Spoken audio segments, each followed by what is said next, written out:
Assalamualaikum warahmatullahi wabarakatuh. Bertemu lagi dengan Ibu di materi kedua, yaitu budidaya tanaman obat.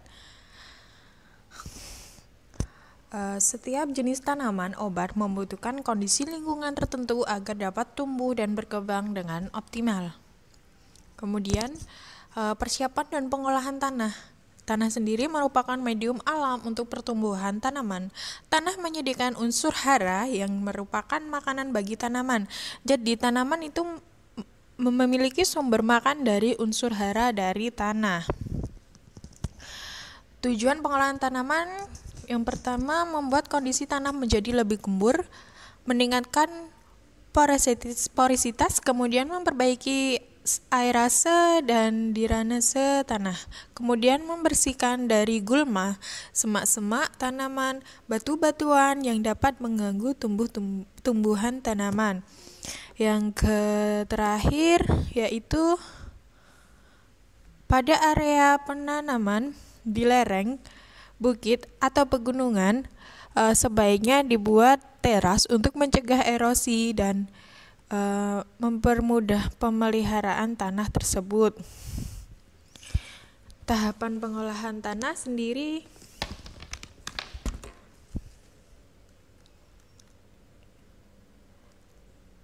pertama, pembersihan lahan dari gulma, sisa-sisa tanaman dan batu-batuan. Kemudian pembajakan, yaitu membalik tanah dengan menggunakan bajak atau traktor.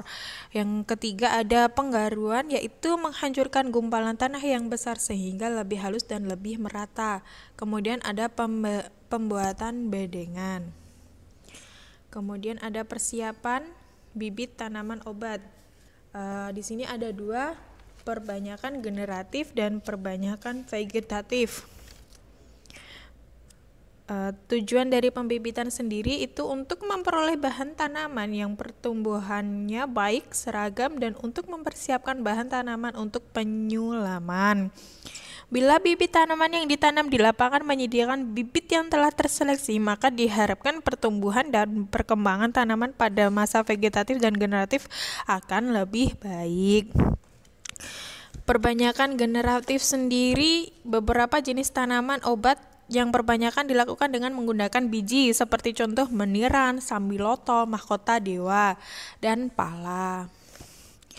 Jumlah bibit yang harus disiapkan dihitung berdasarkan jumlah populasi tanaman yang akan ditanam di lahan, ditambah bahkan tanaman untuk penyulaman untuk mengganti tanaman yang mati atau pertumbuhan yang kurang baik.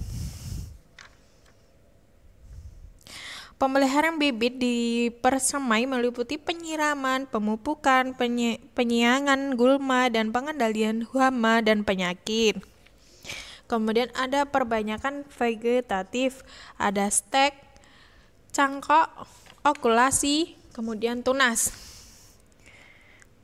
Perbanyakan vegetatif bertujuan sendiri untuk mendapatkan bahan tanaman yang memiliki sifat-sifat yang sama dengan induknya dan mempercepat masa produksi tanaman.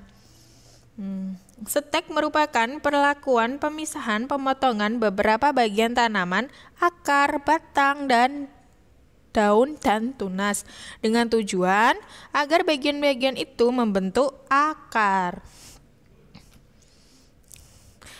Kemudian ada cangkok. Cangkok yaitu beberapa jenis tanaman obat, terutama jenis tanaman tahunan yang memiliki batang berkayu dapat diperbanyak dengan cara mencangkok, seperti mahkota dewa, mawar, melati, dan kenanga.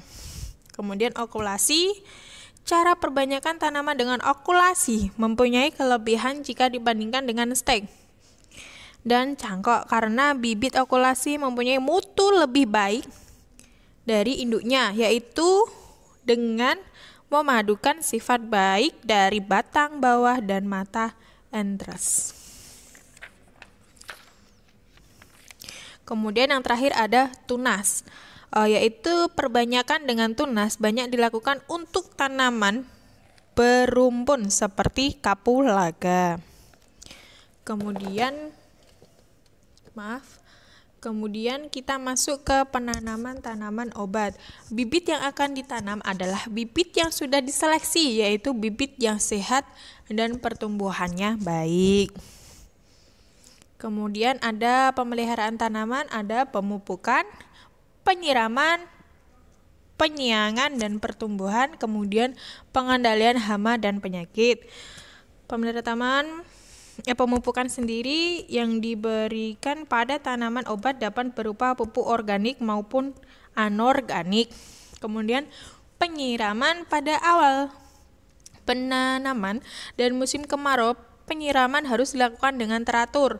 Kelembapan tanah harus selalu dijaga. Sebaiknya penyiraman dilakukan 2 kali sehari, yaitu pagi dan sore hari. Pada musim hujan, frekuensi penyiraman dapat dikurangi tergantung kondisi kelembapan tanah. Apabila tanaman obat dibudidayakan pada lahan yang tidak terlalu luas, perkarangan dibudidayakan pada lahan yang tidak terlalu luas, perkarangan rumah atau di dalam pot, maka penyiraman dapat menggunakan gembor. Kemudian ada penyiangan dan pembubuhan. Penyiangan gulma harus dilakukan secara intensif untuk menghindarkan kompetisi antar gulma dengan tanaman obat yang dibudidayakan, yaitu persaingan dalam penyerapan unsur hara dan air. Kemudian penerimaan cahaya matahari dan gulma juga dapat menjadi tanaman inang bagi hama yang dapat menyerang tanaman obat yang dibudidayakan. Pembubuhan dapat dilakukan bersamaan dengan penyiangan gulma. Pembubuhan sendiri memiliki tujuan untuk memperkokoh tanaman, menutup bagian tanaman di dalam tanah seperti rimpang atau umbi. Kemudian pengendalian hama dan penyakit dapat dilakukan secara mekanis, kultur, teknis, dan kimia. Pengendalian secara mekanis adalah dengan cara menangkap hama yang menyerang tanaman atau membuang bagian tanaman yang terserang hama atau penyakit. Kemudian ada jenis-jenis pestisida nabati. Ada ramuan-ramuan sendiri seperti contohnya daun mimba 8 kg, daun lengkuas 6 kg, dan daun serai 6 kg. Bahan-bahan ini dihaluskan kemudian diaduk dalam 20 liter air dan direndam selama 24 jam. Keesokan harinya larutan disaring dengan kain halus. Larutan hasil penyirangan diencerkan dengan 60 liter air sambil dicampur 20 gram deterjen dan dapat digunakan untuk menyemprot lahan seluas 1 hektar. Itu contoh pestisida. Demikian pembelajaran hari ini. Semoga ilmu yang didapat dari Bu Fatma bermanfaat. Mohon maaf Bu Fatma jika ada salah kata. Terima kasih. Wabillahi taufiq wal hidayah. Wassalamualaikum warahmatullahi wabarakatuh.